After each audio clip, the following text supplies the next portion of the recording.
Hello hello les graines de joie et bienvenue dans notre 268e vidéo du défi Oser être soi. Et là voilà, je suis de retour du côté au sud de Saint-Guilhem vers Saint-Jean-de-Fosse, au Pont du Diable, dans cet environnement de nature très, très paisible.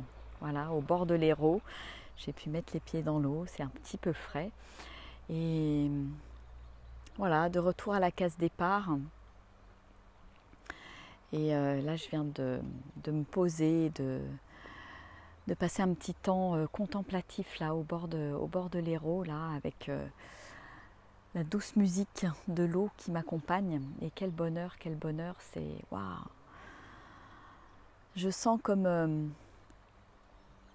cette semaine a été bénéfique pour moi, cette grosse semaine de solitude, de retour à l'intérieur. Je sens vraiment à l'image de cet endroit en fait où j'arrive, où je prends le temps de me poser. Il y a quelque chose de très serein, de très paisible à l'intérieur de moi, de très doux, à l'image de ces images qui sont derrière moi. Et c'est très bon, c'est très bon. Après, voilà, c'est un endroit ici qui est très calme, mais après qui a eu quelques tempêtes. Là, j'ai même pas pu accéder à la plage en face qui est pleine de bois, et comme quoi voilà, le calme et la sérénité peuvent revenir après la tempête.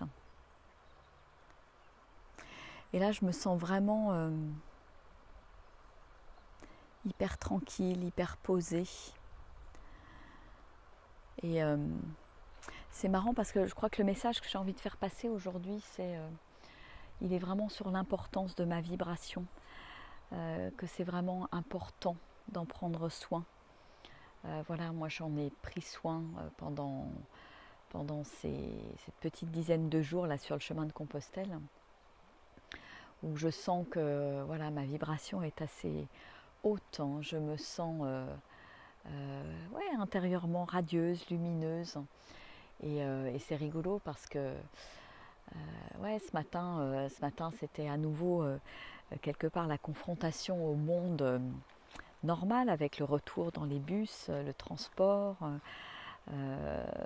retour dans certaines petites villes où j'ai pu faire des connexions de bus. Et, euh, et c'était marrant parce que je sens comme ouais, c'est tellement paisible à l'intérieur de moi, j'ai aucun problème à partager, à échanger. J'ai eu un très bel échange avec la chauffeuse de bus ce matin qui m'a pris à la Salvetat. J'étais toute seule dans le bus, on a bien échangé, c'était très chouette. C'était voilà, comme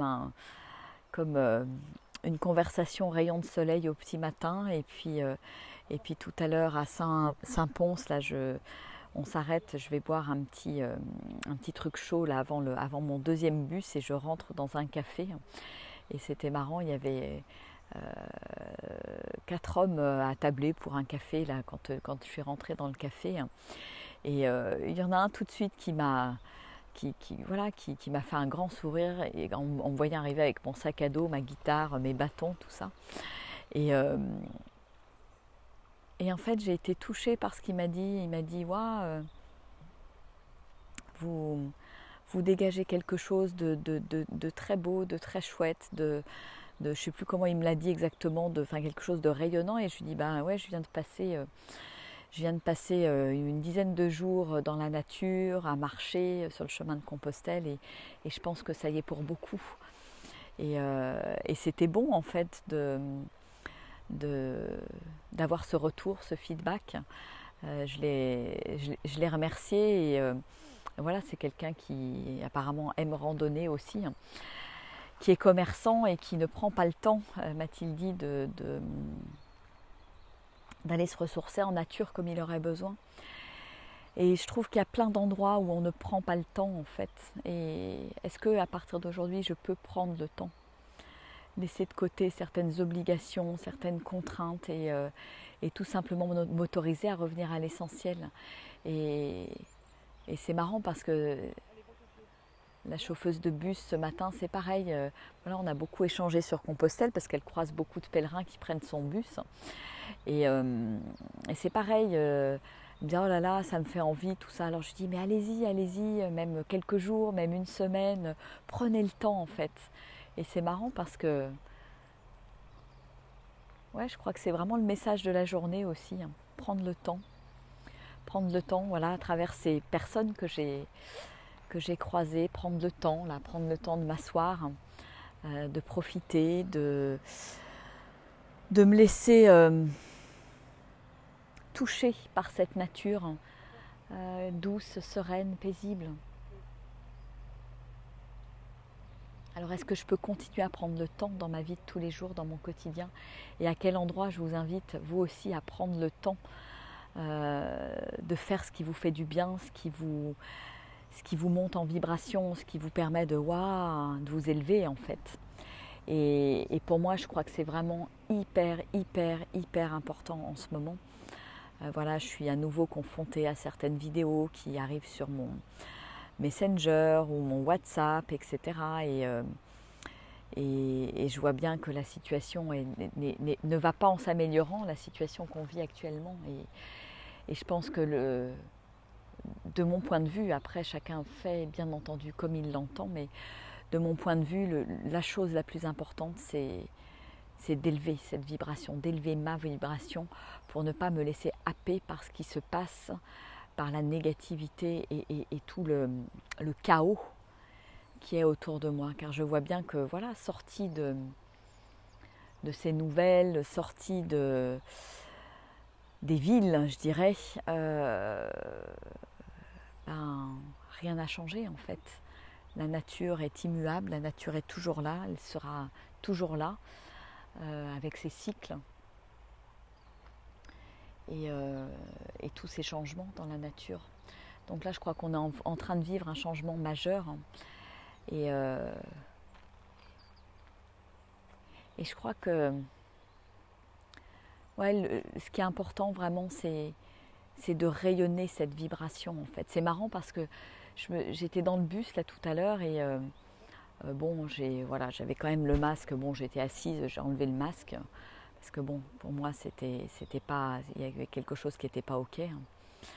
Et je vois comme tout le monde est quelque part résigné et comme tout le monde suit ces règles qui sont imposées et en fait une certaine forme de normalité.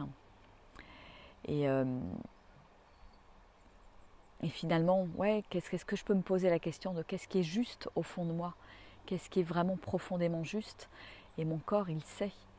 Et quand j'étais dans le bus là tout à l'heure, j'avais qu'une envie, c'était je me sentais remplie de cette belle vibration de nature, d'amour, etc. Et voilà, j'avais qu'une envie et je l'ai fait, c'était de rayonner ce truc-là dans le bus en fait. Et je pense qu'il y a, quand parfois on peut être désemparé dans ce chaos général et ambiant, on a l'impression qu'on ne peut rien faire. Mais en fait, je crois qu'il n'y a rien à faire. Il y a juste à être et à vibrer positivement, à vibrer. Je crois qu'on ne mesure pas assez l'impact qu'on peut avoir rien qu'avec notre vibration, nos pensées positives, notre vibration haute sur le monde. Et donc voilà, donc en fait, c'est ce que j'ai fait dans le bus. J'ai envoyé de l'amour et envoyé de l'amour. Je sentais mon cœur qui était super super ouvert et je me dis de toute façon ça peut pas faire de mal et je dirais que si chacun de nous à notre petite échelle on offre ça au monde, on offre notre vibration, notre plus belle vibration d'amour sans se laisser happer par le négatif, et bien je pense que ça peut changer beaucoup de choses dans le quotidien et ça peut nous aider à quelque part à nous lever en silence, dans la paix, mais à nous lever pour défendre quelque part ce qu'on a à défendre, oser dire non quand on a besoin de dire non, quand on sent que ce n'est plus juste pour nous. Voilà.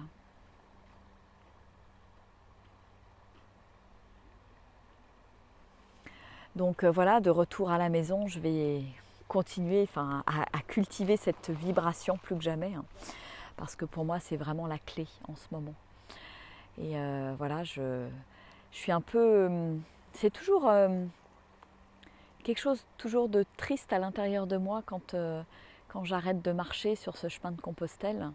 Waouh, je me sens tellement, tellement, tellement bien, tellement heureuse, tellement waouh, avec une telle liberté en fait, une liberté d'être, une joie, un émerveillement. Il y a quelque chose de très très fort qui se passe. Voilà, rien que d'en parler, ça me fou. Je sens bien qu'il y a quelque chose qui est vraiment très fort et que j'ai envie de partager en fait. Et c'est pour ça que je le partage au travers de mes immersions, parce que je sens bien que c'est puissant en fait. C'est puissant de se l'offrir, c'est puissant de vivre et de l'expérimenter. Alors voilà, petite pointe de tristesse et en même temps heureuse aussi de retrouver mes enfants là ce week-end. Et puis de fêter l'anniversaire de ma grande Roxane qui va avoir 20 ans la dimanche.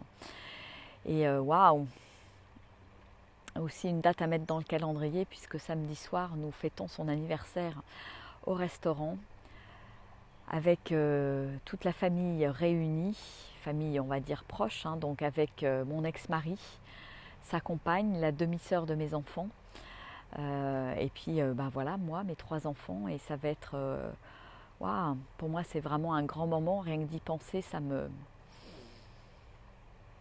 m'émeut de me dire que voilà, on va enfin se retrouver tous autour de la table pour fêter ce moment, ces 20 ans de notre aîné, et même si nos chemins se sont séparés, il est grand temps de faire la paix dans les cœurs et de se donner de l'amour, de se redonner de l'amour, parce que voilà, je pense que au fond de moi, voilà, le fait d'avoir, je trouve que quand on a passé 20 ans avec quelqu'un, fait 3 enfants, voilà, moi c'est mon ex-mari, même si on vit plus ensemble, c'est quelqu'un que malgré tout ce que j'ai pu traverser, qui a été difficile avec lui, voilà, je pense que c'est quelqu'un que j'aime profondément et que je remercie d'avoir été dans ma vie. Je le remercie aussi de m'avoir fait grandir et de m'avoir donné ces beaux enfants. Et je suis heureuse que voilà, ce week-end soit un nouveau départ aussi pour remettre aussi de la sérénité au sein de la famille. Donc ça c'est waouh, un gros cadeau, un grand pas en avant, et je suis tout émue à l'idée de vivre ce moment et de partager ce moment et d'offrir ce moment et ce cadeau à Roxane, mais aussi à mes autres enfants, parce que ça n'a pas de prix. Voilà. Donc c'est avec beaucoup de joie, de calme, de tranquillité, de sérénité que je vais accueillir ce beau moment, point d'orgue dans ma vie, le 10-10-2020, où nous allons fêter l'anniversaire de Roxane. Bon, elle est née le 11, mais voilà, cette date du 10-10-2020, je pense, restera gravée dans ma mémoire. Voilà. Bon, mais écoutez, je vais vous laisser tranquillement aussi. Je vous souhaite une merveilleuse après-midi ou soirée, suivant l'heure à laquelle vous allez voir cette vidéo. Et moi, je vais plier tranquillement mes affaires et puis remonter voir mon petit van qui est tout là-haut, vers Saint-Jean-de-Fosse. Voilà, c'est beau ici, j'adore. Regardez le pont du Diable là-bas derrière avec les gorges de l'Hérault, c'est magnifique. C'est vraiment un endroit que j'aime beaucoup.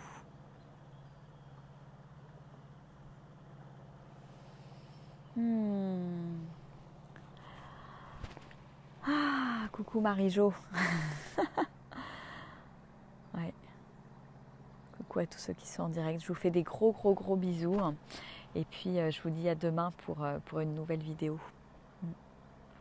En direct de Die, parce que je retourne à Die pour le week-end et certainement quelques jours avant de reprendre mon petit sac à dos avec les enfants, je pense, sans faire de plan, parce que je vais un petit peu voir en fonction de la météo, voilà, où est-ce qu'on va aller marcher pendant les vacances de la Toussaint, voilà, pour leur permettre aussi de faire le plein de nature, d'énergie, d'oxygène, qui pour moi est vital en ce moment.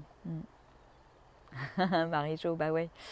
Ah, moi j'ai de la nostalgie à chaque fois que ce que je disais, ce que je partageais, à chaque fois que je quitte le chemin. Waouh, je sens il y a une pointe de tristesse à l'intérieur de moi parce que je sens bien que c'est cette vie que j'ai envie de vivre tout le temps, c'est cette richesse, ce plein à l'intérieur finalement du vide, parce qu'il n'y a pas grand chose à faire sur le chemin, juste marcher, juste s'émerveiller. Et je sens comme c'est bon en fait de venir s'y ressourcer. Voilà. Allez, ciao, bel après-midi à tous et à demain, au revoir.